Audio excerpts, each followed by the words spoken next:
Bienvenido a La Señal, Rafael Cuyen. Muchas gracias por la invitación. Un placer que estés aquí. Igualmente. ¿Cómo te hiciste hincha de Huracán? ¿Cómo me hice hincha de Huracán? Y tiene que ver con la política. El 17 de octubre del 65 se festejaba la fecha en Parque Patricios. El gobierno de ese momento era el presidente, el doctor Illa. Primero lo permitieron al acto, después lo prohibieron, no se sabía. De cualquier manera fuimos. Y hubo una represión muy fuerte, según decían, alrededor de 1.500 detenidos, hubo gases, caballos, y bueno, corrimos por todos lados. Yo corriendo entré en un departamento de pasillo, que en la Argentina de ese momento las puertas estaban abiertas. Y llegué al fondo y se abre una puerta que me dice, pasá, pibe, pasá. ¿Querés un vasito de agua? Me senté en un patio. Me hicieron pasar a una sala y arriba de un aparador vi un enorme globo con Huracán. Ya lo tenía referencias porque yo vivía en Avellaneda. Pero el gesto te terminó de capturar. El gesto me terminó de capturar. Después tuve un compañero de trabajo que era hincha de Huracán, íbamos mucho a la cancha. Y agarraste el ciclo maravilloso. Y agarré el ciclo maravilloso de Huracán, exactamente. Vi el campeonato del 73, y, o sea, épocas felices que se unían a otras felicidades. ¿Sí? Por estos días se está recordando el 1 de mayo, un nuevo 1 de mayo. ¿Qué representa el 1 de mayo para los argentinos, para la clase trabajadora argentina? Dejemos en este caso el panorama internacional y situémonos sobre nuestros trabajadores. Y sí, para no hablar de la clase obrera abstracta, para no andar buscando, como decíamos, yo siempre digo, los obreros de San Petersburgo por el mundo, hay que remitirse a la historia política de los trabajadores. En la historia política es donde se constituyen los sujetos sociales, claro, ¿no? En alianzas, en confrontaciones, pero, o sea, la política es el lugar de la confrontación. El trabajador ideal, el pueblo real, ¿no? El pueblo real, exactamente, el sujeto social y político. Y para remitirse a la clase trabajadora como sujeto político hay que remitirse al peronismo, el 17 de octubre del 45. Antes el movimiento obrero cuestionaba a la nación oligárquica, pero no tenía una articulación, no era un sujeto político, era una confrontación que se respondía con represión y nada más, no había esto un debate, ni condiciones objetivas ni subjetivas. Claro, no se había armado la nueva clase obrera con los migrantes. No se había armado y no había... Recién cuando se armó pudo surgir un movimiento nacional. Exactamente, no podía constituirse en clase nacional. O sea que ese es el tema para cualquier clase social, ya sea para la clase trabajadora o para la burguesía. ¿Cómo se constituye en clase nacional? Ahí es una clase revolucionaria. La burguesía hace sus revoluciones en el siglo XIX, incluso en el siglo XX, cuando puede constituirse como clase nacional. Y la clase obrera argentina se constituye como clase nacional, como sujeto político a partir del 17 de octubre del 45. Claro. Ahí quiebra el poder y define. Los trabajadores movilizados definen la relación de fuerzas entre las dos alianzas que estaban en pugna. La que nace como peronismo en el 45 y la Unión Democrática. Y los logros de ese periodo de la clase trabajadora son imponentes. Aún hoy, mirándolos a distancia, lo que se consiguió en la Argentina, sobre todo en los primeros 5, 6, 7 años de la revolución peronista, llama la atención, conmueven. Sí, además son reivindicaciones históricas del movimiento obrero, algunas ni figuraban. Eran nuevas. Eran nuevas entre las reivindicaciones históricas del movimiento obrero. Pero hablando del 1 de mayo o de la movilización de los trabajadores, entre 1945 y 1948 es el momento de mayor huelgas parciales y nacionales en la historia del peronismo. Claro, hay un gobierno proclive, pero hay una clase trabajadora que plantea. Y la mayoría de esas huelgas están dirigidas a lograr que se cumplan las reivindicaciones establecidas por el gobierno peronista que las empresas no cumplían. Claro, anda a cobrarle a Perón. Anda a cobrarle a Perón. O los frigoríficos, las huelgas en los frigoríficos, las huelgas en la industria azucarera. Las huelgas, además de patronales, de fracciones de la patronal, que están enfrentadas no solo a sus trabajadores, sino al modelo de desarrollo peronista. Claro, ahí va surgiendo un sindicalismo, ¿no? un modelo de sindicalismo diferenciado del que se conoce. Ahí va surgiendo un modelo de sindicalismo que nace a partir del 17 de octubre, pero después, incluso, una cosa que hay que insistir, el peronismo gana las elecciones en 1946 con el Partido Laborista, que es un partido formado por sindicalistas. Claro. Bueno, ahí quería llegar en un punto de clivaje, que es la historia argentina, tu visión sobre esa famosa determinación del general Perón, del coronel Perón, hacia el general Alto, de anular el Partido Laborista en beneficio del Partido Peronista. ¿Cómo lo evaluás vos? Hay muchas versiones, una es la pérdida de independencia de la clase trabajadora, la otra es la lógica suma de los distintos sectores a la revolución. Las dos son legítimas, es decir, Perón piensa en la suma de diferentes sectores a la alianza, porque las clases sociales, eso hay que volver a decirlo, no aparecen químicamente puras en la realidad, siempre aparecen en alianzas. El Partido Laborista se forma para garantizarle el acceso a la presidencia a Perón y al mismo tiempo para garantizar que los derechos que entre 1943 y 1945 había establecido la Secretaría de Trabajo y Previsión fueran efectivamente cumplidos, porque las empresas, como dijiste, el aguinaldo le decían anda a cobrar solo a Perón. El 12 de octubre, cuando Perón está preso en Martín García, le dicen el feriado del 12 de octubre vayan a Martín García a cobrárselo. Yo creo que hay una pérdida de independencia política de los trabajadores. Ahora, ¿daba para otra cosa? Ese es el tema. Además, sin la conducción unificada de Perón era muy difícil garantizar la continuidad de ese camino. Yo he recogido muchos testimonios de los fundadores del Partido Laborista y todos apuntan a esto, a que el Partido Laborista se constituyó como un instrumento para lograr el acceso a la presidencia de Perón. Digamos que la estrategia política quedaba en manos de Perón. Sin embargo, creo que un poco más de independencia le hubiera venido bien, porque cuando vienen las ofensivas oligárquicas, da la sensación de que ha quedado una dirigencia demasiado amparada al calor del Estado, demasiado alejada de las luchas que estaban protagonizando sus propios compañeros. ¿Es así o no? Sí, yo creo que sí. O sea, lo que pasa es que, bueno, en la conciencia de los mismos fundadores no estaba esa necesidad de independencia política. Aparte, la aspiración a mayor independencia política tampoco ponía en discusión las reivindicaciones del conjunto de los trabajadores. Entonces era muy difícil plantear esta opción. Yo creo que sí, porque en el 55 esa carencia se notó. Pero eso no le hizo perder, y es muy importante para después del 55 y para hoy, no le hizo perder vitalidad a la clase trabajadora. Los trabajadores peronistas siguieron reivindicando su independencia incluso frente a Perón. O sea, hay que discutir esta visión de que las huelgas después del 48 y de empresas ya nacionalizadas como ferroviarios, ¿cierto? Eran huelgas dirigidas por opositores políticos al peronismo, que es una visión que tienen respetados y respetables historiadores. Por ejemplo, la famosa huelga ferroviaria del 50 y del 51, que se hizo muy conocida porque en la película Evita es la que intercede frente a los trabajadores para que la levanten, y se niegan a levantarla. Es una huelga que nace entre los peones, los guardatrenes y los guardacoches del ferrocarril Roca, en los talleres de Remedio de Escalada y los talleres de Tafí Viejo, precisamente hegemonía peronista absoluta, núcleo fundante del peronismo. Yo le pregunté a uno de ellos, que formó parte de la comisión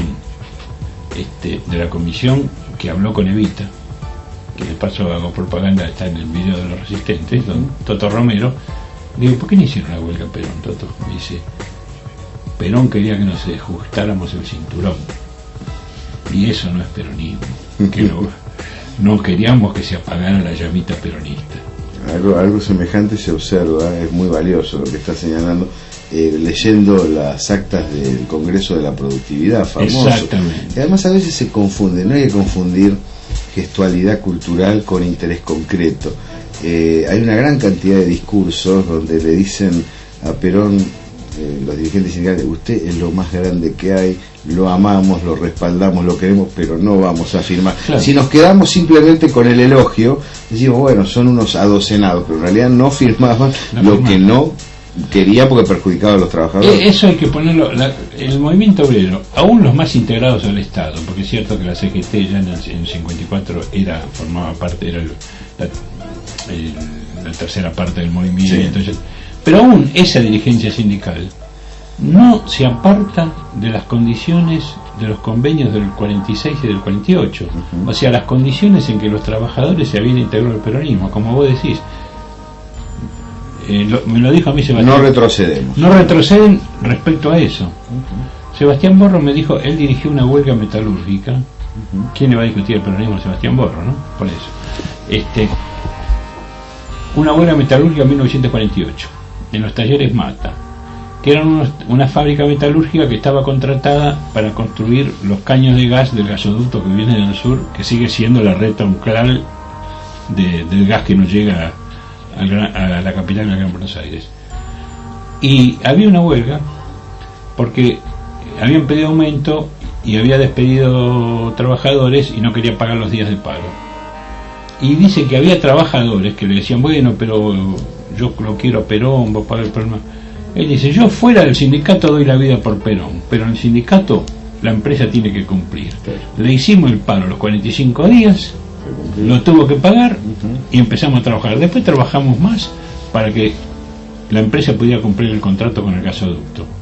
Pero esa realidad está presente.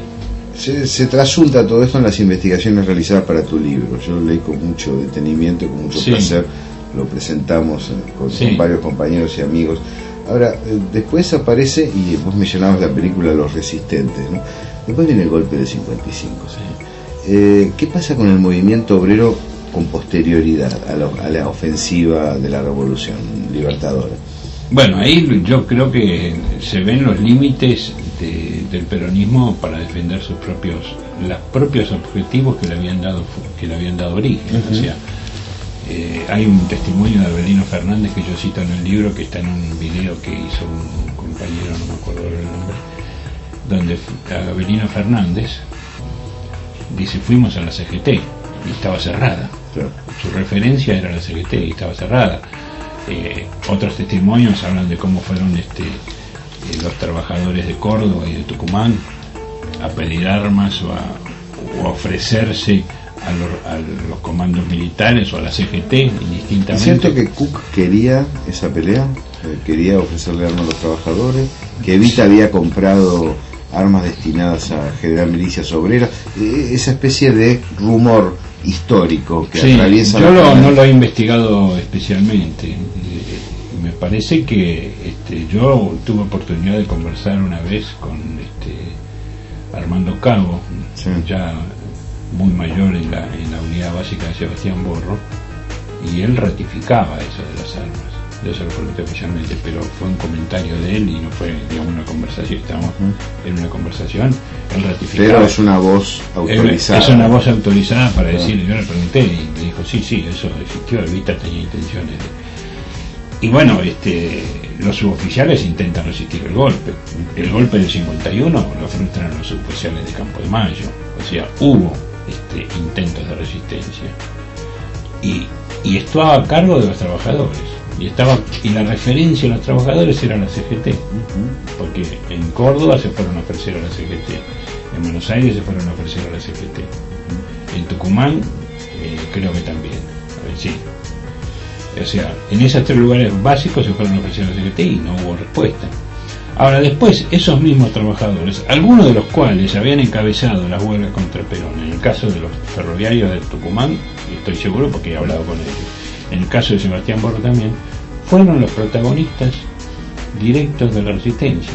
O sea, son los con mucha autonomía, ¿no? Ahí sí se recupera la autonomía. Exactamente, hay una autonomía que no se pierde. Muy de base. Exactamente. Y el 17 de octubre que fue organizado, o sea, uno de los organizadores del 17 de octubre en la zona sur del Gran Buenos Aires, don Aníbal Villaflor, me dijo, le pregunto, pero el 17 de octubre fue una cosa espontánea. Me dice, de la nada no sale nada. Claro. O sea, se habían formado los comités de unidad sindical, que eran lo que hoy llamaríamos agrupaciones de base, coordinadoras de base. Y luego en la resistencia pasa lo mismo. La mayoría de los comandos, eso lo dice Vigo, lo dice otro testimonio de un compañero de los resistentes, eran militantes sindicales de segunda y tercera línea, que se habían conocido muchos de ellos en las escuelas de formación sindical, y forman los comandos de la resistencia. En la zona norte, primero forman una coordinación que se llama Comando Insurreccional Peronista de Obreros del Norte, el CIPON, y ese es el grupo que después se los conoció como los Mau Mau, porque sé que eran los negros que enfrentaban a los blancos, como en Kenia con los guerrilleros del Homo Sinjata. Bueno, pero forman, fíjate la sigla, Comando Insurreccional Peronista de Obreros del Norte. ¿Cuál era el ámbito cultural de estos grupos resistentes que surgían naturalmente? ¿De qué se hablaba políticamente? Porque es muy difícil imaginar a la distancia cuáles eran los elementos de formación que tenían. Yo lo que vi en tu trabajo es la pluralidad de afluentes en esa dirección, ¿no? Sí, yo creo que hay, yo no es que yo no viví la resistencia, digamos, pero lo que empieza, por ejemplo, la denuncia de Jauretche al plan Prebisch, eso es una cosa que circulaba. Claro. Eso era algunos de los periódicos claro, los periódicos, pero sobre todo las lecturas de Jauretche que empiezan después por eso yo digo que hay una resignificación del peronismo, porque Jauretche es conocido, lo dicen un compañero de los resistentes y lo he conversado con varios, Jauretche, Cook, Calabrino Ortiz, Hernández Arregui, son pensadores que se conocen después del 55, que son referencia de que también habla de ciertas limitaciones de la política cultural antes del 55. Sí, exactamente. Bueno, es así. Calabrino Ortiz ni siquiera puede participar del acto de nacionalización de los ferrocarriles. Digo, no participa, no se sabe si porque no lo dejaron o porque lo quiso. Yo una vez lo charlé con la hija y dice, mi viejo estaba muy ofendido con muchas cosas, no sabía, no me dijo si le habían prohibido ir o él no había querido ir, pero no fue al acto de nacionalización de los ferrocarriles. El tipo que había organizado, pensado la estrategia para nacionalizar los ferrocarriles. No vamos a ir más lejos, pero te vamos a volver a invitar, Rafael, pero una pregunta final para después retomar. Esta trayectoria de lucha es quebrada en el 76, es horadada como para que no evolucione. Y es parcialmente, sí, es decir, hay tres quiebres. El 45 es un quiebre del poder, el 55 también, de vuelta a los trabajadores en la calle. Ya fines de los 60, con los cordobazos, con los asos, ya los trabajadores dejan de estar solos. O sea, ya hay se suman las capas medias. Exactamente, hay los curas del tercer mundo, la nueva izquierda.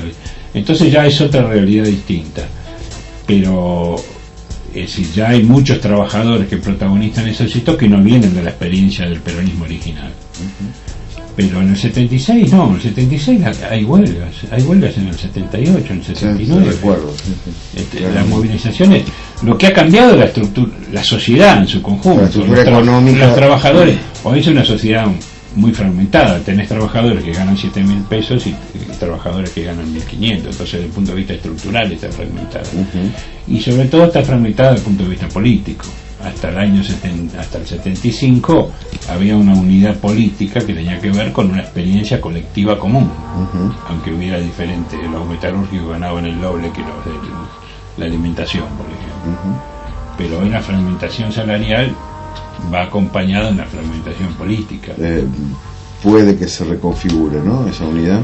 Y yo creo que hay un proceso que se abre con el 2001 y se institucionaliza o se comienza a institucionalizar políticamente en el 2003, que está abierto, que es un proceso que permite este tipo de debates y permite estructuralmente otra cosa. Hoy un joven puede plantearse ir a una escuela técnica y entrar a trabajar en una fábrica. Rafael Cuyen, muchísimas gracias por venir a La Señal. No, muchas gracias por la invitación.